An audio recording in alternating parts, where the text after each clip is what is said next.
ये जो व्यक्ति पंत प्रधान बन के बैठा ये मानसिक रूप से बीमार है, मैं आपको प्रमाण दे रहा हूं। और ये तो बहुत ही मास्टरमाइंड आदमी है। ये दोनों गुजराती अमित शाह और नरेंद्र मोदी प्योर बिजनेसमैन है। ये ड्रामेबाज आदमी है। ये सिर्फ एक्टिंग करना जानता है। आपको पता है 25 जून 1975 को क्या हुआ था? देश में आपातकाल लगा था और आज के पंत प्रधान अहमदाबाद रहते थे।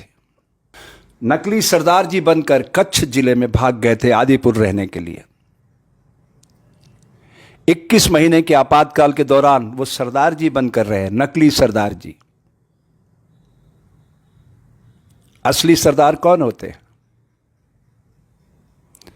जो धर्म के पथ पर चलते हैं, सत्य के साथ चलते हैं और पुरुषार्थ करते हैं, किसी के आगे हाथ नहीं फैलाते। ये होते हैं असली सरदार। चिड़ियों को मैं बाज बनाऊं, 1.25 लाख पे एक लड़ाऊं, फिर गुरु गोविंद कहलाऊं। ये गुरुओं के वंशज हैं, भगत सिंह के वंशज हैं। हम जब बचपन में, आज से करीब 50-52 साल पहले अबोध बालक थे, शाखाओं में जाते थे, कुशाभाऊ जी ठाकरे, बाबा साहब नातोजी, लाल कृष्ण अडवाणी जैसे बौद्धिक प्रमुख आया करते थे। कप्तान सिंह सोलंकी, वो हमें बताते थे कि सनातन संस्कृति का ध्वज अगर किसी ने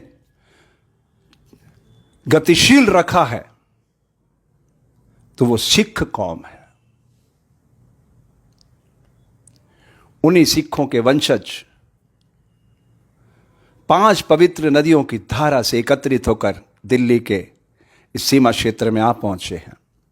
एक नया संघर्ष लेकर, किसानों की आवाज बनकर। एक मौका है हमें।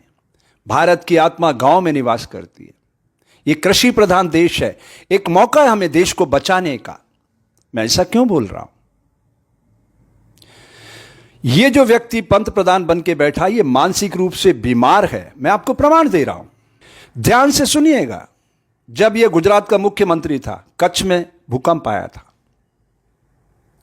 उस समय वहां जिला कलेक्टर था प्रदीप शर्मा। उसने उस पूरे कच्छ जिले को दोबारा से नया बनाया, बसाया। तब एक लड़की के साथ इनका संबंध चल रहा था मुख्यमंत्री का। वो उसकी निगाह में आ गया था। वो आज तक जेल में सड़ रहा है। कुछ समय बाद गुजरात दंगे 2002, आपको तो याद होगा। एटीएस का प्रमुख था डीजी वणजारा। इस व्यक्ति के कहने पर अनगिनत लोगों को मौत की नींद सुलाया उसने। वो जेल में रहा।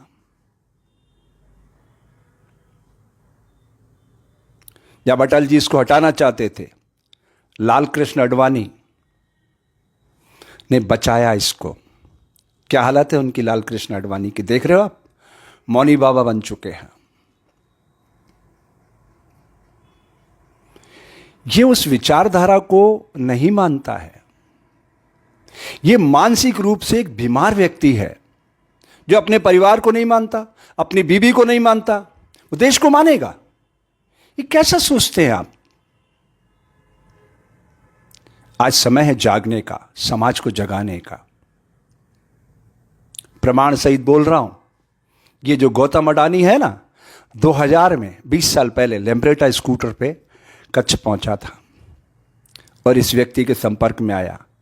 तब वो तंबू का काम करता था, टेंट लगाने का। इसने अपना बिजनेस पार्टनर बनाया और कस्टम वालों के साथ मिलकर कागजों पे इन्होंने सरकार का करोड़ों रुपया सब्सिडी का लिया गौतम अडानी के नाम से। इसलिए आज वो इतना बड़ा आदमी बन गया है। गौतम अडानी लेम्ब्रेटा स्कूटर पर घूमने वाला, कस्टम के माध्यम से करोड़ों अरबों रुपए इन्होंने हेरा फेरी किए, सरकारी सिस्टम की सब्सिडी की। वो गौतम अडानी इनका पार्टनर है, बिजनेस पार्टनर। तभी तो उसने चुनाव में अरबों रुपए लगाए इसके ऊपर। ऐसे कोई लगाता है? फेस उसका है, काम ये कर रहा है। जैसे ये आरोप लगा रहे हैं ना कि कांग्रेस प्रायोजित कर रही है, अन्ना हजारे का आंदोलन इन्हीं का प्रायोजित था, लेकिन कांग्रेस ये प्रायोजित कर रही है आंदोलन, ये कह रहे हैं।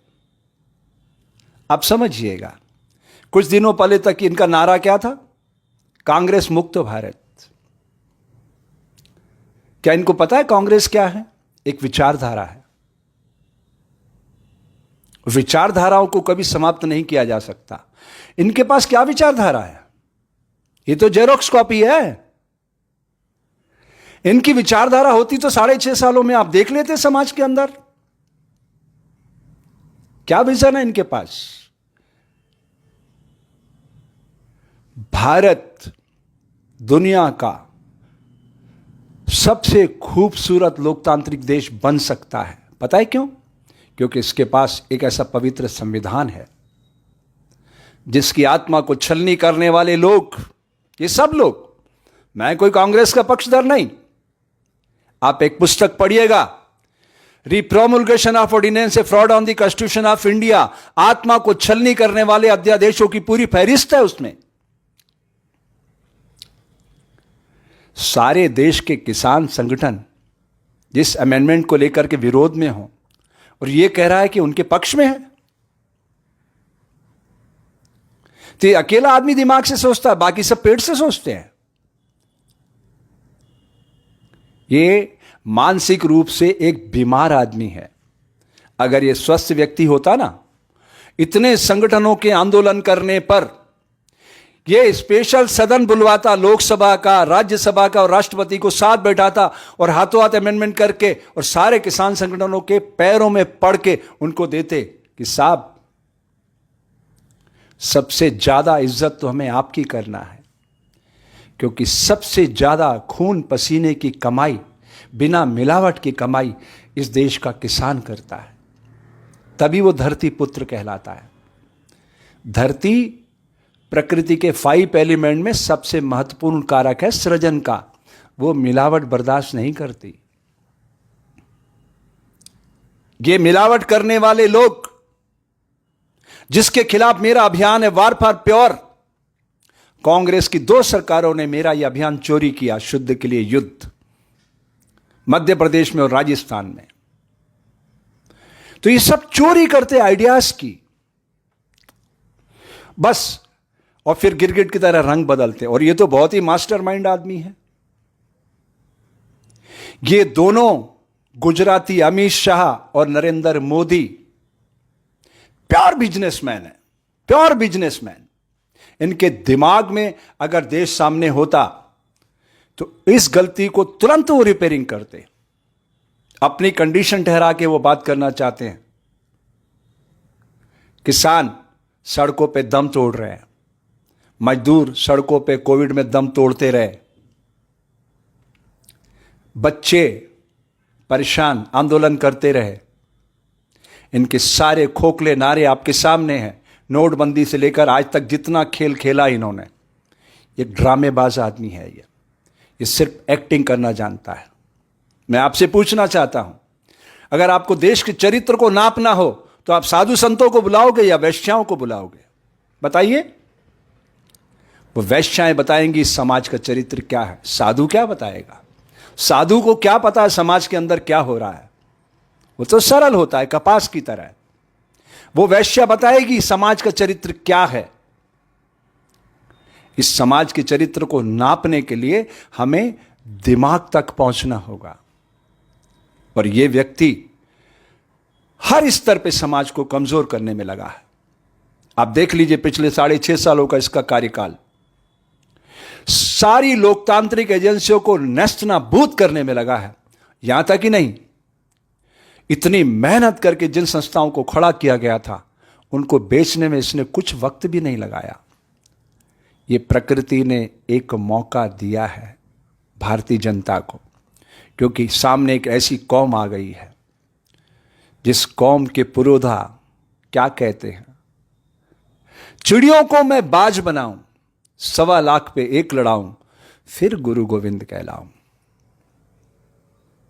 उस परंपरा में भगत सिंह पैदा हुए, 23 साल का नवयुवक। मौत के फंदे पर झूलने से पहले कहता ऐसी मौत मुझे मत दो, क्रांतिकारी की मौत दो, मेरे को अपनी गोलियों से छलनी करो, इससे बहने वाला रक्त बीज बनेगा, अनगिनत भगत सिंह पैदा होंगे और ये देश आजाद होगा। तो ऐसे पवित्र ग्रंथ के साथ जुड़े हुए लोग पवित्र भाव के साथ देश के दिल राजधानी में आ पहुंचे हैं। मैं देश के जन जन से अपील करता हूं, अगर आप लोकतंत्र के हिमायती हैं, आप चाहते हैं आपके जीवन का हर पल सच्चाई के साथ, ऊर्जा के साथ, मनोयोग के साथ भारतीय ऋषियों की परंपरा से जुड़े और सारी दुनिया को एकता के सूत्र में बांधकर सारी दुनिया खुशहाली के गीत गाए, तो ये अवसर है आपके पास। आपको मदद करना चाहिए इस पूरे आंदोलन की। और ये आंदोलन भारत की आत्मा का आंदोलन है। भारत की आत्मा गांव में निवास करती है और गांव की समृद्धि के लिए ये सारी लड़ाई है। अगर इस लड़ाई को हम चूक जाते हैं तो मेरे देश के आज की तारीख में 27% बच्चे पूर्णिमा के खिलते हुए चांद में चावल की रोटियां खोज रहे हैं। वो प्रतिशत और बढ़ता चला जाएगा और बढ़ता चला जाएगा। उसको रोकना है तो इस आज़ादी के आंदोलन को, ये फिर से एक नई आज़ादी का आंदोलन है, क्योंकि ये मुट्ठी भर लोग प्राइवेट कंपनी बनाकर देश को अपनी जागीर समझ रहे हैं। विचारधारा की लड़ाई नहीं है। उन सब के मुंह पर ताले लग गए हैं। वो कप्तान सिंह सोलंकी कहां खो गया, लाल कृष्ण आडवाणी कहां खो गया, उनके मुंह पे ताले लगे हैं। कमाल की बात, उन सिखों की वकालत करने वाले लोग, सिख का मतलब सीखने वाला है। आप देखिए वो आपको क्या सिखा रहे हैं।